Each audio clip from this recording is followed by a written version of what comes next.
J'ai l'impression que ce blog et cette chaîne YouTube, ça a été salvateur en fait pour toi. Je sais pas si ça a été une thérapie, mais je sens que tu peux enfin t'exprimer comme tu aurais voulu toujours en fait t'exprimer.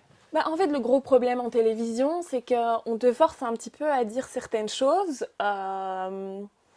Et moi, en évoluant, donc ok, j'ai tout le temps été la personne très très franche et je pense que je resterai comme ça à vie. Mais en grandissant, tu essayes de dire les choses autrement. Et en télévision, non, on te force à clasher, à dire certaines choses Mais c'est-à-dire, on te force. qui parfois, même tu ne Comment penses on peut pas. te forcer? Bah, c'est pas vraiment. Bah oui, c'est en gros en te disant, bah écoute, Aurélie, aujourd'hui, tu as cette personne-là qui vient, ce serait bien que tu dises ça. Tu vois? Mais on Donc te le disait finalement, comment? tu Dans le une fais parce que c'est oreillette, ton en job. amont? Non, en amont, on te le dit pendant que tu fais le briefing de l'émission. D'accord. Et j'avais complètement envie de faire autre chose, puis j'avais envie de parler des choses qui m'intéressaient vraiment. On va pas se mentir, moi, la télé-réalité m'intéresse plus depuis des lustres. Donc je me sentais plus vraiment à ma place. Et là, j'avais envie de parler de choses que j'adore. Donc la mode, la beauté, les voyages, tout ce qui concerne la mode pour enfants et toute cette proximité, maman, famille, enfants, voyage et tout Mais tu ça. as travaillé pendant 5 ans pour Énergie Oui. 12. J'imagine que prendre une décision comme celle-ci, c'est pas forcément évident parce que Non. on sait ce qu'on perd, on sait pas ce qu'on va trouver, Oui.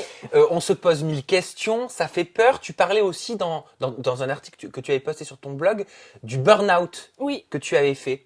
Comment ça s'est manifesté? C'était quoi les symptômes? Comment tu as senti que ça n'allait plus?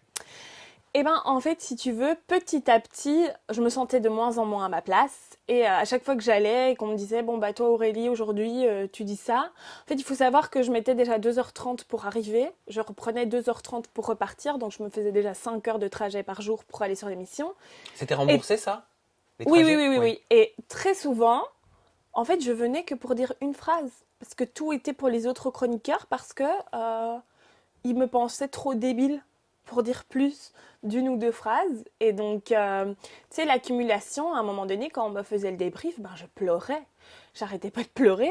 Un jour, on m'a même dit, bon, bah, Aurélie, ce serait bien que tu arrêtes de pleurer, hein, tu mets tout le monde mal à l'aise. Donc, tu te ramasses ça en pleine tronche. Puis, tu sais, il y a un moment dans la vie où tu te dis, écoute, il faut que j'évolue. Ici, on me laissera jamais ma place. Et il y a tellement d'injustice et de favoritisme dans ce milieu-là qu'on m'aura jamais laissé ma place en fait. Jamais on m'aurait donné ma place. Moi, je voulais tout simplement une bête petite chronique.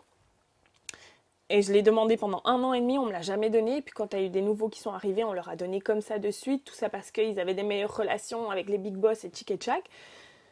Bah, tu te dis, écoute, je ne veux plus jamais faire partie de ce monde-là. Et j'ai été voir un médecin parce que voilà, je me sentais mal. Et là, gros choc quand le médecin m'a dit, bah, écoutez, madame, vous êtes en train de faire un burn-out. Je vous mets en arrêt maladie pendant 2 semaines. Et j'ai appelé Mad Mag en disant que j'étais en burn-out et que j'arrêtais. Et là, bah forcément, oh non, reviens, etc. Tu verras, tout va changer, on va te donner une chronique. Mais ces promesses, ils me l'ont déjà fait 50 000 fois et j'en l'ai jamais eu. Et j'ai dit non, c'est terminé, je ne reviendrai plus, quoi. Et Sam, tu sais quoi?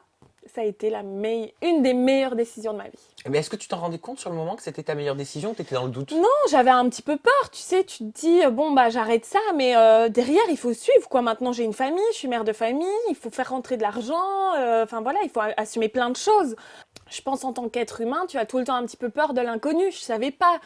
J'aurais jamais cru que le blog, il allait cartonner comme ça, quoi.